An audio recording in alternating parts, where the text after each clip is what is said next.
ইমান লেতেৰা কিহৰ কাৰণে হৈছে এইটো? এতিয়া মানে হোটেল বিলাক খুলিছে, জবৰাটো এইফালে জগাত নাই ন, এইফালে চাইডত পেলাইছে। এইটো অকল বজাৰৰ জাবৰ নে অন্য বেলেগ ঠাইৰ পৰা আহে? নহয় ন, হোটেলৰ হোটেল হোটেলৰ তালাপৰ হোটেল কেইটাৰ নেকি? এনেকুৱাই হ'ব, হোটেল বিলাক হ'ব। Good morning everyone. এইটো এটা সকলোৰে চিনাকি ঠাই হয়, আপোনালোকে নিশ্চয় গম পাইছে। ঢলাৰ পৰা তিনিচুকীয়ালৈকে সংযোগী মূল ঘাইপথৰ কিনাৰত এখন নতুনকৈ বজাৰ গঢ় লৈছে। আৰু এইফালেদি আপোনালোকে কাকপথাৰ ডিগবৈ ওলাব পাৰি। আৰু এইফালেদি আপোনালোকে খুবাং টি ষ্টেটলৈ যাব পাৰি। তো এই ৰাস্তাটোৰ কাষত যিখন নতুন বজাৰ গঢ় লৈছে, এই বজাৰখন আপোনালোকে দেখিছে সৰু সৰুকে ভেটি দোকানৰ বাবে তৈয়াৰ কৰিছে। মানে লেতেৰা পৰিৱেশ হৈছে জাবৰ জোথৰ পৰা আদি কৰি। তো মানুহৰ চিভিক চেন্সটোৰ বিষয়ে মানে কি ক'ম আৰু, আপোনালোকে জাবৰখিনিকে দেখুৱাই দিওঁ আহক।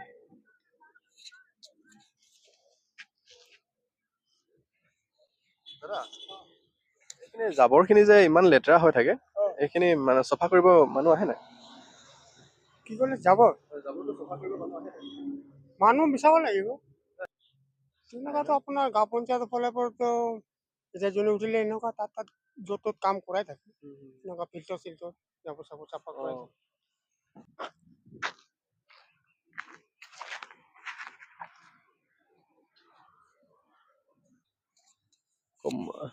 কৈ থকাৰ কোনো প্ৰয়োজন নাই, আপোনালোকে নিজে চাই লওক কিমান লেতেৰা হৈছে। আৰু মেইন জাবৰৰ দমটোতো আপোনালোকক দেখুৱামেই। ঠিক মানে এই চাৰিআলিটোৰ পৰা কাকপথাৰলৈ যোৱা যিটো ৰাস্তা, সেইটোৰ কাষতে কিমান জাবৰ পৰি আছে আপোনালোকক দেখুৱাম ৰ'ব আপোনালোকক। Just you have a look. চাওকচোন ৰাস্তাৰ কাষে কাষে আপোনালোকে মানে কি নাই মানে ইয়াতে। Plastic bags, chips packet, polythene, food waste, বস্তা, সেই বটল, আই থিংক এইখিনি বিয়েৰ বটল হয়।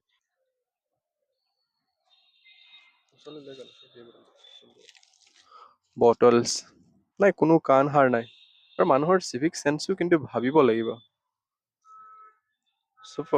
So we can't blame government for everything. So we must have civic sense. We should understand the beauty of cleanliness. So কি হৈ গ'ল ঠাইটো?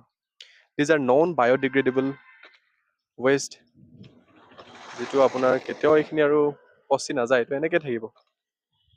কেতিয়া চাফা হ'ব?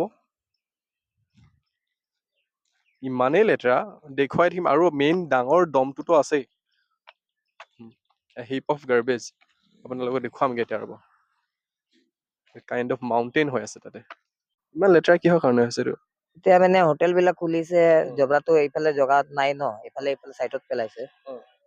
এইটো অকল বজাৰৰ জাবৰ নে অন্য বেলেগ ঠাইৰ পৰা আহে? নহয় ন, হোটেলৰ তালাপৰ হোটেল কেইটাৰ নেকি? এনেকুৱাই হ'ব, হোটেল বিলাক হ'ব। এইটো গোটেই হাগিজ পৰি আছে, নানা ধৰণৰ। হাগিজটোতো এটা ঘৰত ব্যৱহাৰ হোৱা বস্তু, হয় নাই? এইটোতো ক'ব নোৱাৰো মই। হাগিজৰ দমখিনি দেখুৱাওক। বজাৰততো কোনো হাগিজ পিন্ধি নাহে, এইবোৰ গোটেই হাগিজ, মেক্সিমামটো হাগিজ আছে ইয়াতে। তো এইটো হাউচ হোল্ডৰ যিখিনি পেলনীয়া বস্তু, ইভেন এইটো ৰোড চাইডটো তেওঁলোকে ডাষ্টবিন হিচাপে ইউজ কৰিছে। হাউচ হোল্ড আইটেমছ হয় এইবিলাক, ডেইলি ইউজ হাউচ হোল্ড আইটেমছবিলাকো তেওঁলোকে ইয়াতে পেলাইছে। আৰু এইটোক তেওঁলোকে এটা গাৰ্বেজৰ দম বুলি মানে ভাবি লৈছে। একেবাৰে অৱস্থা নাই ইয়াতে। কি বস্তাৰ ভিতৰতো কি কি আছে আমি দেখাব নোৱাৰো, কমপ্লিটলি এইটো এটা হাগিজৰ দম হয় এইখিনি।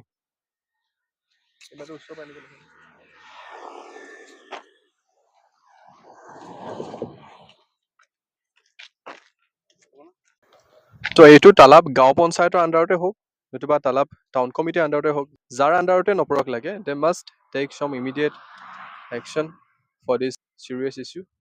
এইটো বস্তু যদি এতিয়া এড্ৰেছ কৰা নহয়, এতিয়া যদি ভবা নহয়, আৰু চাব ইয়াতে আৰু ওখ পলিথিনৰ জাবৰৰ দম হৈ যাব। চ' আই হোপ যে মানুহে অলপ বুজিব লাগিব, মানুহৰ চিভিক চেন্সটো অলপ থাকিব লাগিব। মানুহেও এইবিলাক কৰা যাতে অলপ বন্ধ কৰক।